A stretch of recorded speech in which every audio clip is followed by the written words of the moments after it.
Welcome to Amra's Armchair Anecdotes. I'm Amra Payalich, writer, teacher and storyteller. Pull up a chair and let's dive into stories about writing, life and lessons learned, sharing wisdom from my armchair to yours. You can find the episode show notes, your free episode handouts and my how-to guides at amrapayalich.com/podcast. And now it's time to dive in. Welcome to Amra's Armchair Anecdotes. Today's episode is about balancing the pen and the paycheck, how to stay creative while we're working full-time. I'm Amra Payalich. I'm a full-time teacher, writer and indie author. And today I want to talk about how do I keep teaching and working and focusing on my creative practice. Unfortunately, this is a struggle that all creatives face. I do play the lottery every week, just in case I might win that big prize and be able to be transformed into a full-time author and still be able to eat and pay bills and take care of my daughter. But in the 3 decades that I have been focusing on my creative practice, I have also had to work in a day job, and I have had to find ways of keeping my creativity and my energy going and how to fit it into the cracks of time. I have only ever had the opportunity once in my life to be a full-time author, and that was for an amazing 10 weeks of my long service leave, which meant that I had actually worked 7 years full-time as a teacher in order to earn those 10 weeks and that little space of time, and it was amazing. I achieved so much in such a short amount of time because I knew that there was a clock ticking and that it was coming to an end. But I do have to work on how to keep creative and how to keep my writing going because not many of us have that opportunity where we are able to dedicate ourselves full-time. We're usually fighting for it for a while in the hope that we will have that breakout moment when we will be earning enough from our creative practice. So I'm going to take you back and talk about how I became both a teacher and a writer. And I always knew I wanted to be a writer. It was the only thing I ever wanted to do in my life. But when you go through the school system, it's not really a career that people know about and that they can guide you in. And so I took a long time to sort of discover, this space in my life. I finished high school. I was one of the first people in my family, like my parents had not finished high school, and I was too intimidated to go to university. And my careers counsellor, because I changed my preferences and ruined my chances of university opportunities, offered me a course in doing an administration course. And so I did that, and I did an apprenticeship in administration and was unleashed in the working world. And while administration was a good gig, it was comfortable, it was a nice, cushy job, because, most of my family were factory workers, so this was still a lovely step up. It did not satisfy my intellectual and creative curiosity.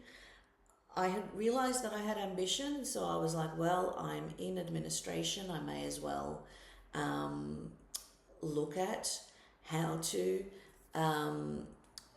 make this work, how to get better jobs. I did a certificate in shorthand, which is sort of obsolete now because we've got all this dictation software, but it's basically someone dictates and you're writing in characters and then you're transcribing that and producing text from that. and I hated this course. I worked full-time. I would go to TAFE, which is like a vocational course, once a week after working the whole 8 hours and do 3 hours 6 to 9. I didn't like it at all. I would call my husband and go, come pick me up, I don't want to do this, I don't want to do this. And he would pick me up a few times and he was like, no, you got to do it, you got to see it through. And so I did, and I had to pass a test where I took dictation at 50 words per minute, and I passed and I succeeded, and I thought, oh well, I did something I really hated, I finished it, I got through it, I was able to do it while juggling full-time work. I wonder what would happen if I did something that I actually liked, and that's when I found the Diploma of Arts in Professional Writing and Editing, and that was what gave me this opportunity to enter this world as a writer, learn how to do all of these things in terms of pitching to publications, navigating my way through the publishing world. And again, I did that while working full-time and going once or twice a week over 4 years. And then I did a Bachelor of Arts, again, working at that time 3 days a week and studying 2 days. And eventually I worked up to having my novel published, but I realised, I had that awakening like a lot of people do. I thought that my novel being published would change my life, and it did in some ways, because when you achieve your childhood dream, it is incredibly validating, that you did it, that you put yourself out there and you achieved that. But it did not change my life in the monetary sense. Advances that you get from publishers, especially in Australia, are not in living income. I received a $5,000 advance on my first novel, and I realized that my dream of not working wasn't going to happen. Unfortunately, I'd already quit my job at that point because I went on maternity leave, and I was like, oh, I don't want to work in this anymore. I will find something else, which was a good and a bad thing, because it forced me to really think about my future and think about, if I have to work, what should I be doing? And I did my teaching qualification, and I entered teaching, quite as a mature woman. I was 36 years old when I started teaching. I am now 47 years old, and I've been doing it for 12 years. I'll be turning 48 in a few months. And so I had resisted up until that time finding an actual career. I had thought, I just need to work jobs that don't take up too much energy and too much headspace, because if I do a full-time job that will take all of my energy and take all of my drive, I will stop writing and I will not keep that up. And so there was some truth to that, because working in administration was quite dull. It wasn't as taxing, because teaching is physically and mentally demanding. You can't stop in the classroom. You're always on, and you're always having to, expand energy. And then also outside of the classroom, in terms of organising and preparing lesson plans and all of the things that we have to do, you never kind of switch off. And so I was right in that sense, because when I started working full-time as a teacher, oh my gosh, it was exhausting. I was so tired. I started working full-time as a teacher when my daughter was 5 years old, and she started prep when I started teaching. Thankfully, my husband was the stay-home parent, and he was the one doing everything for her in terms of pickups and drop-offs and cooking and cleaning and coordinating everything. But I would literally come home, sit down and have dinner those first few months, and then I would go to bed with her, like at her bedtime. She would go to bed at 7:30 and I would be in bed at 7:30. And it was very, very challenging and very hard. And so I had to really look at ways of maintaining my passion and my writing practice, both when I was in administration and when I was a full-time teacher. And there are a variety of strategies that I've used for that. So I'm going to go into some of the ways that I did that, and the ways that I found inspiration and momentum. So I think one of the ways that I learnt when I was in administration, I had to find spaces of time where I could write. And the only time I had was when I was travelling on the train, going to work. And so I started transcribing and handwriting my pages. And I set myself a goal that I was going to do 3 pages each way on the way to work and 3 pages on the way home. And each page turned out to be 250 words. And so I sort of did the maths and figured out that if I did that every day, I would achieve 5,000 words. Now, the problem with that process was the typing up, which had its pros and cons. Because I was handwriting, I was unlocking that stream of consciousness, and there was no editing as I was writing. And then when I was transcribing it, that was the opportunity to edit and to polish it. And so I had to figure out ways of keeping myself motivated when I was a teacher. And so some of the ways that I did that was I got a mentor.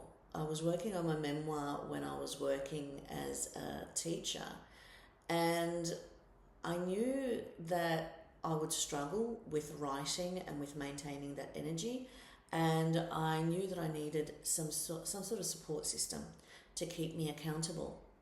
And so I applied for, and I eventually, after the 3rd go, received funding from Creative Victoria, and I got a mentor in Alice Pung, who is now my very, very dear friend, who's a successful memoirist. And so she, we would set a schedule in terms of me writing, and I would send her extracts, and I would have phone meetings with her because we were both juggling with things and we would struggle to meet face to face, and so we would do a lot of things on the phone and then meet face to face every once in a while. And so that was one strategy that I employed was creating those accountability opportunities and those opportunities to connect with other people. Some of the things that I did was I was blogging my writing goals and my writing word count. And interestingly, at that time, blogging had just started and it was getting, traction. And I was doing this for myself as a way of, keeping myself going and, doing that author blog. And the more I did it, the more people sort of started coming to my blog. I started connecting with other bloggers, and I actually created a really nice online community. And so that was also great and supportive. And I remember the first time that I had a comment on my blog from someone, and I went and checked them out, and it was someone in England, and I was like, someone in England is reading my blog. And it was this amazing moment of, you don't know what you put out there and who might see it. And this blogger was also someone who ended up getting published and getting a traditional publishing deal. So for a long time, we sort of kept in touch online and kept each other motivated online. And so that was another way that I kept myself going and that I created those accountabilities. Some of the things that I did was, writing groups. So when I originally started writing, I was seeking support and people who were like-minded. And so when I did my TAFE course, I met my friend Jodie, who I'm still friends with 3 decades later, and we became critique partners and accountability partners. So we would keep each other motivated and check in with each other. There were also opportunities to create little writing groups because we were critiquing each other's work, and we would work in groups where everyone would read each other's work. People started sort of taking those writing groups and those critique groups outside of the classes and meeting in the real world and using that as accountability. And so early in my career, I found writing groups. There was this one writing group I found online, which was really well organized. I was a romance writer at that time. That was the genre that I was exploring.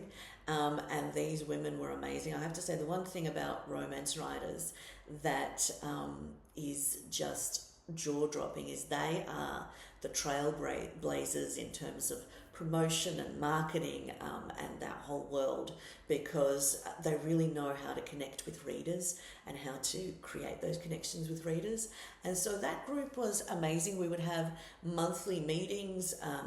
There would be, reward systems about, like at the beginning, it would be like, who's written this much, who's submitted, who's done this. We would get chocolate. We would bring each other work to read. We would do little workshops and, upskill ourselves and learn. And that was a wonderful opportunity. And so I've tried different writing groups. Some of them were a little bit dysfunctional, where some of them did get, I kind of call this the good, bad and the ugly. So I had the good and the bad and the ugly of writing groups, where I had, the amazing ones, the great sense of community. Then there was one where it became a little bit egotistical and it split into a bit of cliques and stuff. There was another writing group I was a part of, which is amazing. I'm still sort of connected with some of these writers. But it got too big. We got too big for, meeting regularly. And so then people started sort of creating little offshoots and meeting. And then I got to the point where I thought, I need a writing group and I want to create my own. So I created my own. I sort of reached out to people I knew who were aspiring writers. And we started a writing group. We set up a schedule. We rotated and met each other at each other's houses. And that worked really well for a while. And it gave me the impetus and the motivation that I needed. And then that group sort of splintered. I did have one before that also. We were meeting in the city. It was just a few of us who were friends. And we loved the opportunity to sort of go into the city and meet and connect. And so I've always had some sort of, groups or online support systems. Even today, I saw this meme about how every woman has a online chat group with with some cute name where they're just constantly posting, and I'm like, yep, I've got two of those where I've got 2 online chat groups. We have very cool names, and we just kind of post in there and motivate each other and share what we're working on, and just have that continuous conversation. So I guess what that comes to is create some sort of a network, whether it's online, whether it's in real life, whether it's people that you know, whether it's people that you don't know. That's one way of finding motivation and creating those opportunities to keep going and to keep your writing practice going. So I wanted to talk about how to build writing into your everyday. And I think one of the things that we do is we romanticize writing, but in general, creative pursuits. When you think about, a writer or a painter or an artist, they are in this beautiful space with the luxury of time. And most of us are not. We do not have that, In my house at the moment, I have a tiny little desk in my bedroom, which is the only space I could fit a desk into. And I do most of my writing at home, either at that desk, on my bed, with a cushion and my laptop, or downstairs on my recliner lounge with a foldable table that I put my computer on. And so we don't have that, like I do now, after 3 decades and after working for 12 years as a teacher and being able to reduce my time. And now I'm working 4 days and I have 1 day to myself, and I have this beautiful studio that I can use. But I still have to write and work on my writing practice the other 4 days while I'm a teacher. And I don't come here to do that. I do that at home. I do that in short bursts of times that I can. And so, you have to find ways to make it fit in. I remember what shattered my romantic perceptions of the writing life was reading Stephen King's On Writing. And he talked about how he got this beautiful office in his house and set it all up, and that was supposed to be where he would write. And he would go in there every day and just inspiration would die. And so he slowly started migrating to the kitchen table and having his computer there while life was going on around him, while his wife and his children were getting up to things. And that's when he started writing. And so I realized he's this incredibly prolific writer who has, worked and developed this success. And he realized that, writing just has to be a part of your life. It just has to be a part of your daily practice. You can't sort of wait until that perfect time and have a whole day and have this whole, time that you can do it. You have to find those little spaces. And so that's what I did, for quite a few years while I was working full time. I would wake up at 5:30 in the morning and I would write for an hour until 6:30 in the morning, and then I would have to get ready and do my morning routine and get to work. And that was the only time that I had. I was too tired and too shattered to work after school, because in those early years teaching took all my headspace and all my energy. And so I knew that the only good brain that I had was in the morning, and that I had to sacrifice to make that work. And so in order to wake up at 5:30 in the morning, I had to go to bed really early. I had to go to bed at 8:30 and get enough sleep to be able to wake up then and to sustain my practice. And that's what I did. And that meant, being very strict with my bedtime routine, and it meant not going out. Not that that's hard for me sometimes, but, not going out and not making any commitments after work, because I had made that commitment to myself. And initially when I started doing that morning routine, it was really hard. You would wake up early in the morning and my brain would be kind of, it takes a while to wake up, and I would sit down and it's like, this is all the time I've got. I need to make this work. I need to write. And sometimes you put pressure on yourself psychologically, where it's like, I must write now. This is it, do or die. And the brain does not work well under pressure. And so I read this book, The Morning Pages by Julia Cameron, and she talked about unlocking your subconscious and writing in the morning, not putting any pressure, letting your muse play. And she also had all these other great strategies that I used in terms of making a date with yourself and ways to inspire your creativity. And so sometimes I would wake up in the morning and I would just write lyrics. I would write music lyrics.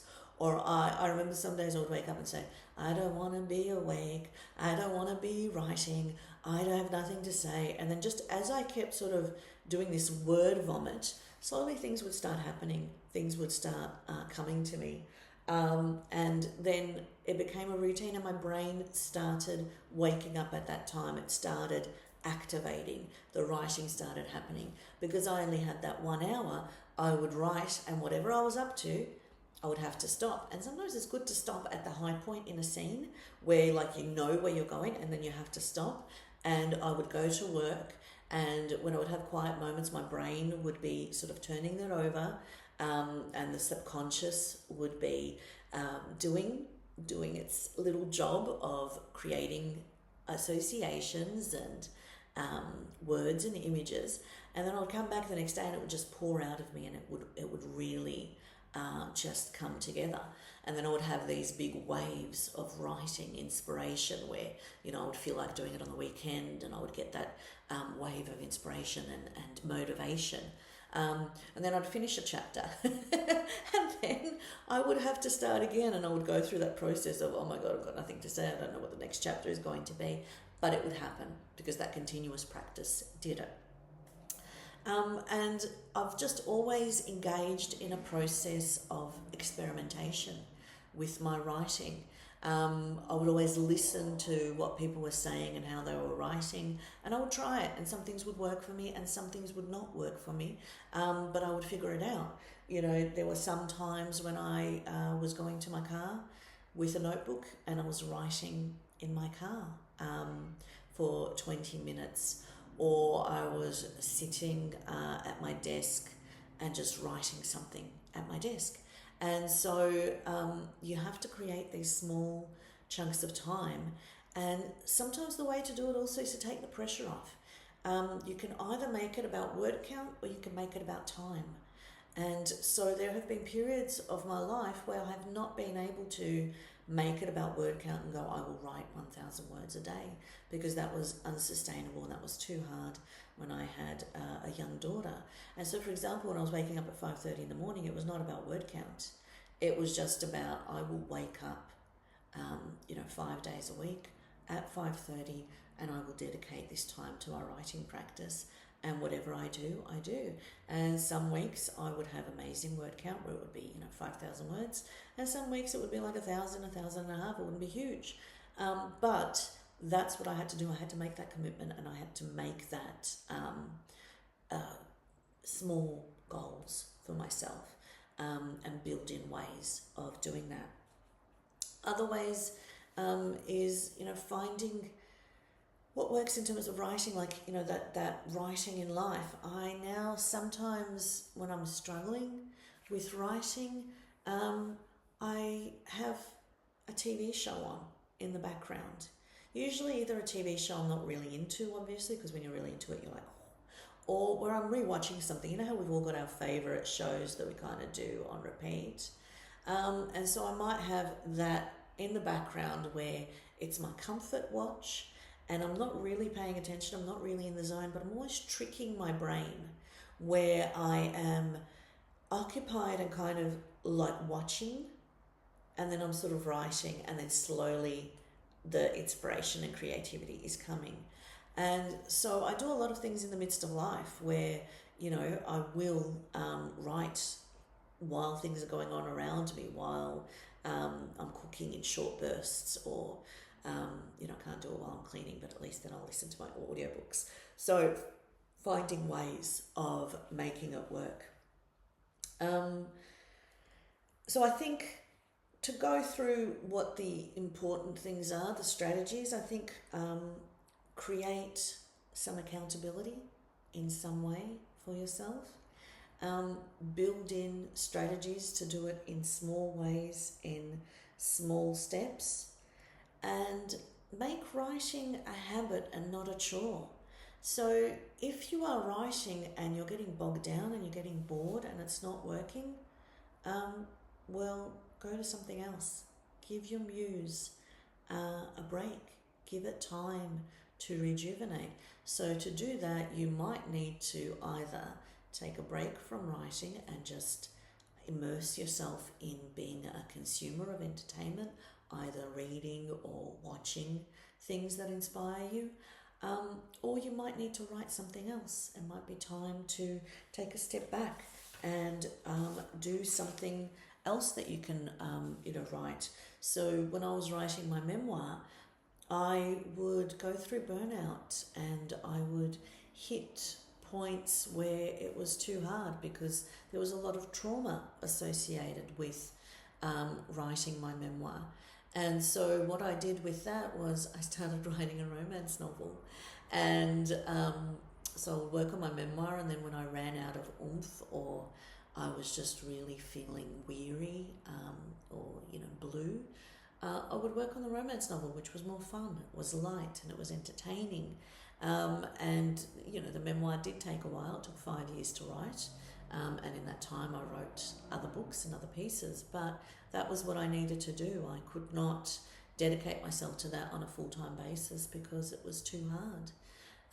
Even the novel that I did for my PhD, which is going to be the first book in the series, it was a very hard book to write because it's dealing with some really serious and difficult themes. It is dealing with war, it is dealing with genocide and massacre and deprivation, and there were times when that was really hard to write, and I did have to take a step back and write a short piece or write a short story and do something else that would take me away from that darkness and from that moment.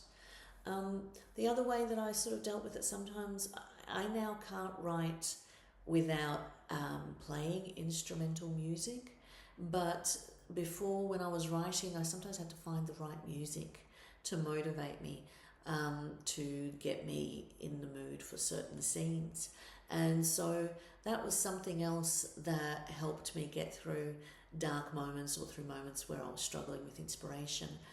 Finding the right music, finding the right soundtrack, and having that be something that accompanies me and gives me that bit of support in the writing process. Now I always play musical soundtracks. I do it even when I'm at work teaching, doing my lesson planning and doing other things. I just like sort of having, like I work at a school that has 2,000 people in it. We have, 1,600 students. We have over 200 staff, then there's support staff. So there's a lot of people, a lot of bodies, a lot of noise. And so I find that I need to kind of cut off that sensory overload and shut it down. And in the early days when, my daughter was small and there was a lot going on in the house on a day-to-day basis, I did have to do that too, where I would put my headphones on for brief periods when she was occupied, just to try and snatch those 15-20 minutes of time and write and do that bit of a sprint and move forward. And so that would kind of create that little bit of space. Now, one of the things that happens when we are juggling so much is we need to prioritize rest and we need to avoid burnout. So I did, and I still do kind of get burnt out. The thing now is I'm getting better at recognizing it, and I am getting better at taking care of myself and taking a time out when I am feeling that. However, I am now at a point where I am really driven and I always have to do something. And so I'm learning to have a very, impressive to-do list. And so then anytime when I have time to do something, I look at that list and I look at what is something that I can do if I'm really tired, that does not require much in the way of concentration. So I might be creating promotional graphics or marketing or, doing some editing for some of the things that I'm producing at the moment. And what is something that requires concentration and needs to be done when I'm fresh. So, if I'm proofreading, that has to be done first thing in the morning. So that's one way to sort of look at managing burnout and managing your energy levels, looking at how do you feel, like what can you do at the time that you've got. So obviously, stepping back when you need to step back. I go through times where I'm really tired and I either need to have a weekend where I'm just doing, binge watching marathons of a TV show that I love or a repeat of something that I love, or I'm reading a book cover to cover. I find that rejuvenates me so much if I just sit down and I do nothing but read for a day and kind of leave the world behind. Because as soon as I read a good book and something that is well constructed and that uplifts me, I feel inspired to create. I feel that energy coming back where I want to create something. And then also nature. I'm finding I really did not appreciate enough, I think, in my early days, how much nature does to recharge us. And so one of the things that I do now is I go for walks in this beautiful park that is near my house, Springbank Park. And I either listen to podcasts or I listen to audiobooks. And so I have this time where I am out in nature, enjoying, I love looking at trees. There's something about looking at trees that really makes me feel good. And then because I've got the headphones and I'm either listening to a podcast that is helping me in terms of my writing or helping me in terms of my business practices, or thinking about myself as a creative, or learning something, or I'm just listening to an audiobook. I'm listening to, a genre that I like, a book that I like. At first, when I started listening to audiobooks, it was a struggle. I remember the first time I listened to an audiobook, the first 20 minutes, I felt so jangly, and I felt so like, oh, I don't know if this is working for me. And then it just stopped, and I was in the moment, and I was just, as I was hearing the narrator, I'm one of those visual people, so pictures appear in my mind and I see things like a movie. And so now this happens with audiobooks, where I sometimes don't know, did I listen to it or did I read it, because I see the visuals. And one of the things I've discovered is the voice is very important to me. So I've now learned to listen to a sample and find a sample that, a narrator that really appeals to me. And so I love that opportunity to sort of take that time out, to still feel like I'm multitasking, because sometimes, my ambition is just, I want to do so much. And so then doing the walking, being in nature, and then listening to an audiobook and doing the reading, it just feels like I'm achieving so much still. So I think connecting with other creative people and engaging in the creative world, so, going to galleries, going to launches, going to events, going to conferences. I have met some amazing people, like my friend Demet. I met her at not a launch, but at an event. I think it was the Victoria's Premier's Awards, and she just came up to me and we started talking, and we just kind of connected, and then we exchanged emails, and then we started doing things together and started collaborating together. And I don't know how many years it's been now. Sugar, I think it's been 16 years. And we're really, really close friends, still there for each other, and constantly, talking regularly, posting in our online chat on a constant basis, meeting up, me, her and Alice, all writers, mothers, wives, got very full lives, and still moving forward with our creative practice and, our jobs, day jobs. And so I think that, you don't know who you're going to meet or who you're going to connect with. And especially in those early days as an emerging writer, it is so important to make connections with people who inspire you. And now I get so many ideas when I talk to some of these people in my life who are in the creative world in different ways, where, they help me problem solve, or they give me ideas of things that they've listened to or things that they've heard. And so we're just kind of feeding each other constantly in terms of energy. So, give your muse time and space to play. So I spoke about the morning pages, and I really think Julia Cameron's book, The Artist's Way, is something that might be really useful for people. I've recommended it a lot to a lot of creatives and to a lot of writers. And it really kind of puts you in touch with trusting the muse. The other one is Elizabeth Gilbert's Big Magic. Reading things about writing in different ways that people do it, and then trying it. It's really important. One other thing is, don't keep rewriting the same book. Try new things. Like when we start, first of all, as emerging writers, it takes us a long time to finish a book, and that's what I did. My first book was my romance novel, Return to Me, and which is there on my bookshelf. And I spent 3 years writing that book, and I got bored and frustrated with it at certain points, and I would take time out and I would write a short story, and I would write a freelance article, and I would write a poem. And so every time I got bored, either I would jump to the next scene, I would keep my momentum going that way, but also I would try something fresh, I would try something new, I would try and get my muse playing again and get it inspired.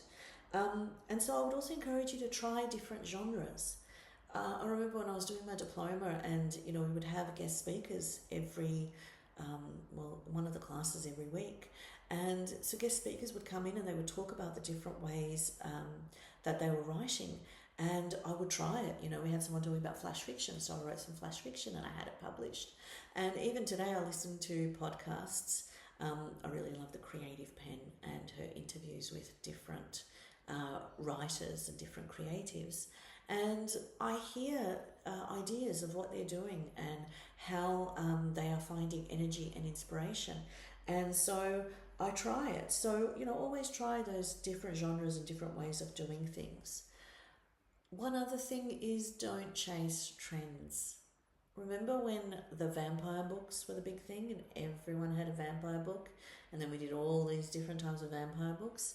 The problem with chasing trends is when you look at the traditional publishing world, a book might be published, say now. That book was written at least 3 years before. Then there was a submission process. Then it was picked up for publication.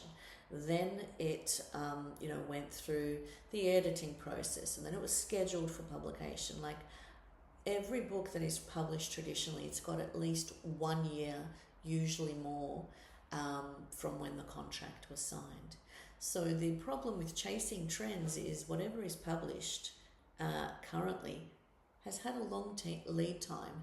And so if you're chasing a trend, by the time you go through the process and write it, that trend might be over. And the problem with that is you are then personally disappointed and bitter and irritated, which is how I felt when I've chased trends, because I could have been working on something that I was really passionate about, and that even if it didn't, get picked up, I would have been personally satisfied and content with it.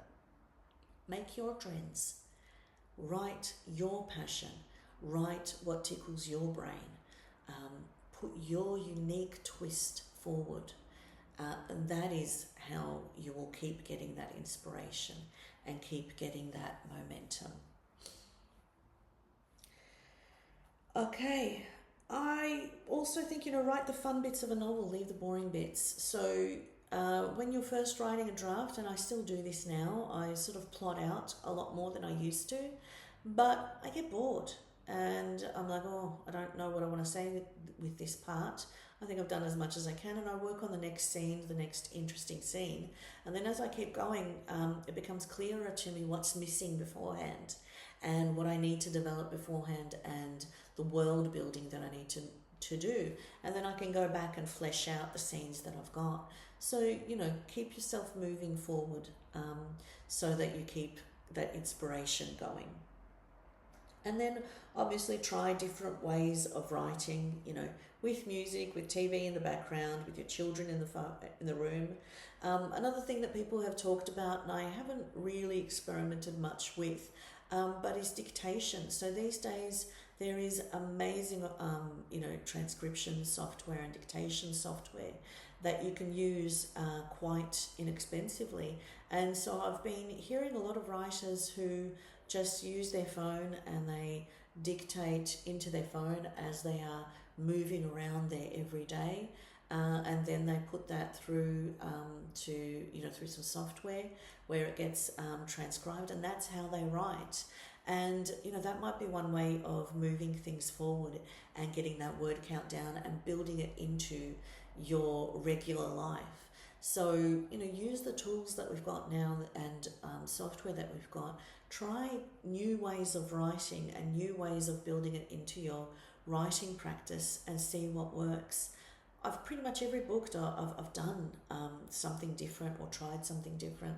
I used to get different books about book structure and how to structure them, and I would read the book. So I used Save the Cat or something cat, and I would use those tips and those structural templates. Now I use Plotter quite a bit, which has got the different ways of plotting and the different ways of structuring your novel. And so that's something that helps me with that structure and thinking it through. So try the different ways of doing things. And then, just listen to other creatives. Find ways of, if you can't in your real life connect with other people, it's wonderful now to be able to do it online, to be able to listen to podcasts, to be able to find people on YouTube and watch their videos in times, the times that you've got, and just hearing what other people are doing and trying it. Not everything will work for you. Some things will work for a short period and then it's not going to work anymore, but that is the thing about this creative life and this creative world. You are constantly evolving and learning and changing your thinking and changing your processes. And that's the joy of it. I constantly need stimulation and I need to find the fun and the joy. And so that's the way that I work, and that's what I'm always looking for.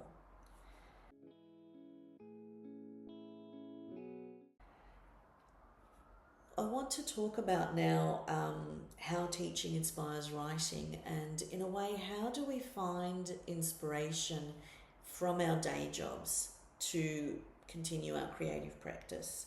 So when I worked in administration, a lot of the jobs that I did, were industries I wasn't, like they were just industries I would work in, the not-for-profit sector and stuff.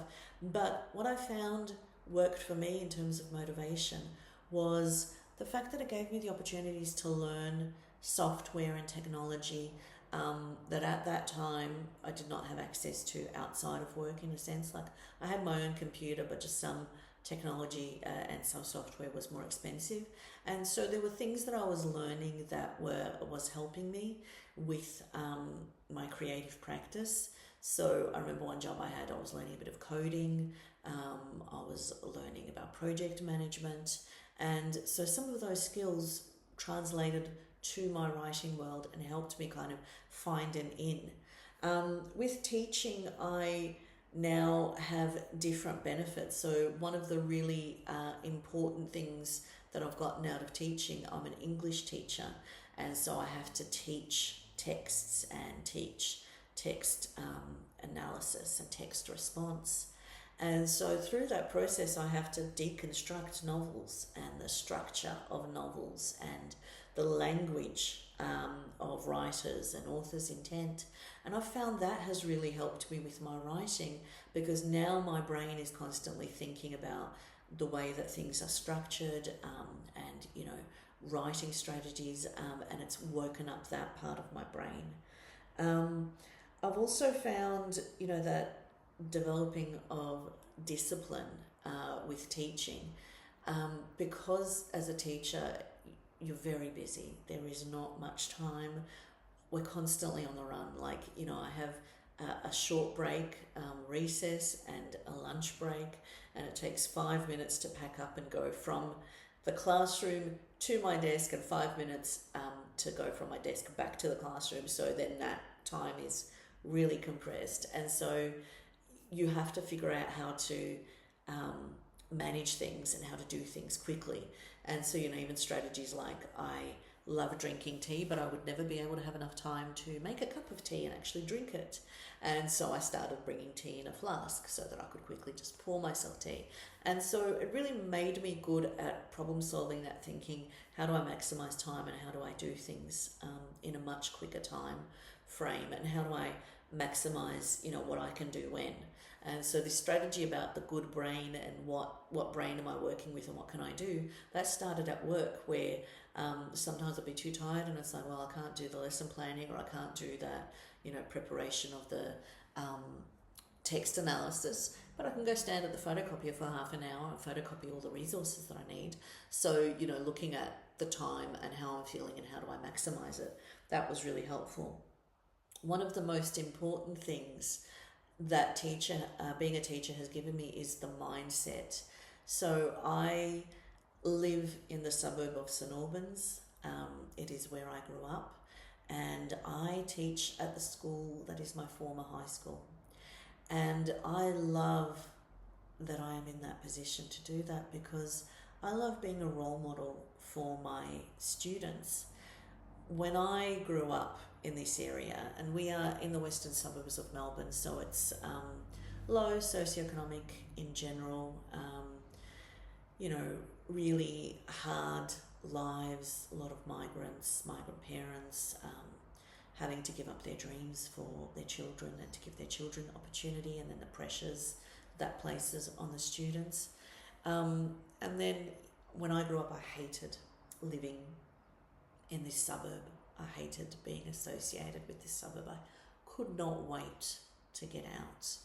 And I see that with a lot of my students because, when I say where I work and when I say where I live, people have a lot of stereotypes and a lot of negative views of my area.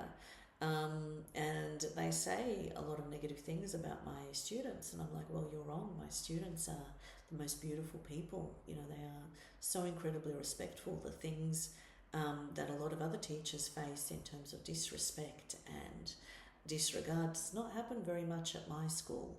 And so I am really happy, and I get a lot of motivation from being a role model for my students, for being able to show them how it doesn't matter where you come from, it is what you do with it and what you can achieve. And that gives me a lot of impetus and a lot of that inspiration to keep going.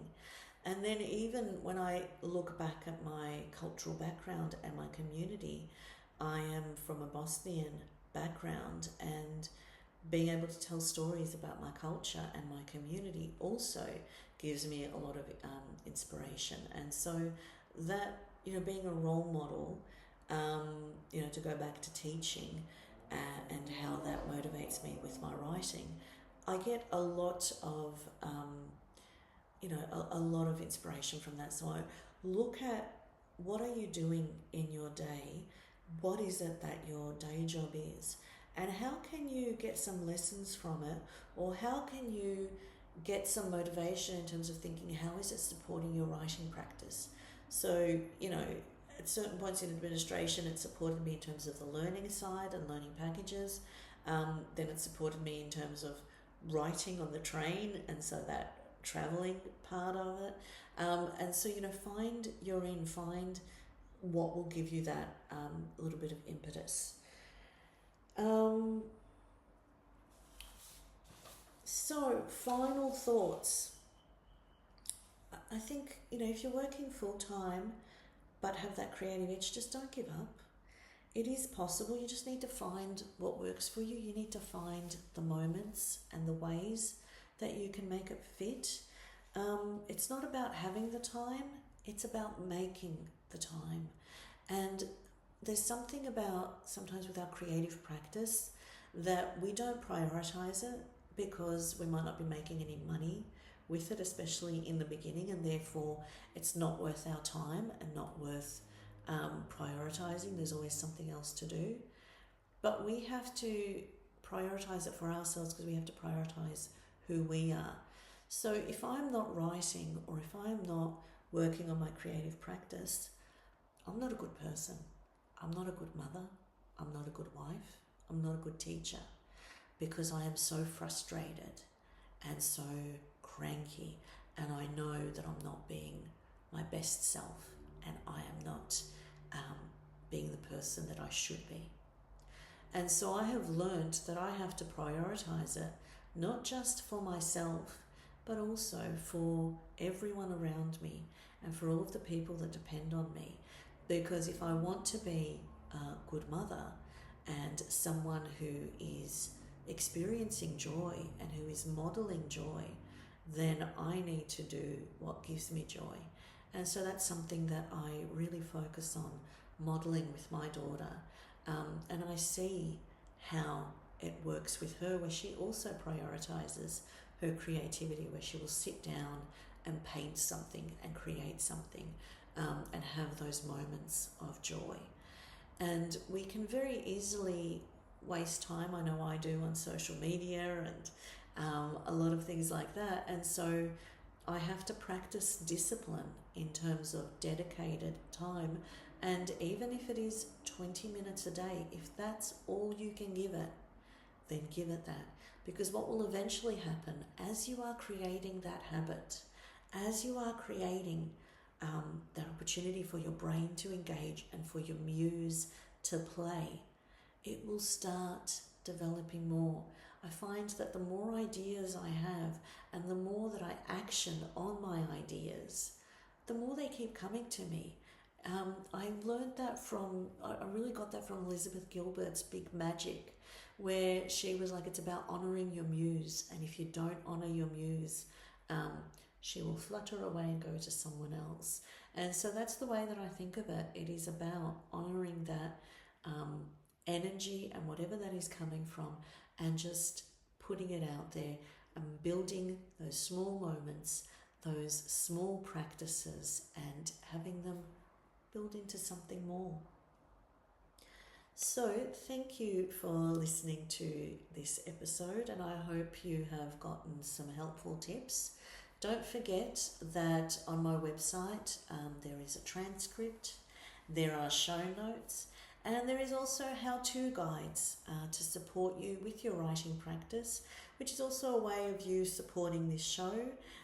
They are very cost effective, $5, and so they are giving you these actionable steps that might help you having that how-to guide and having something written down.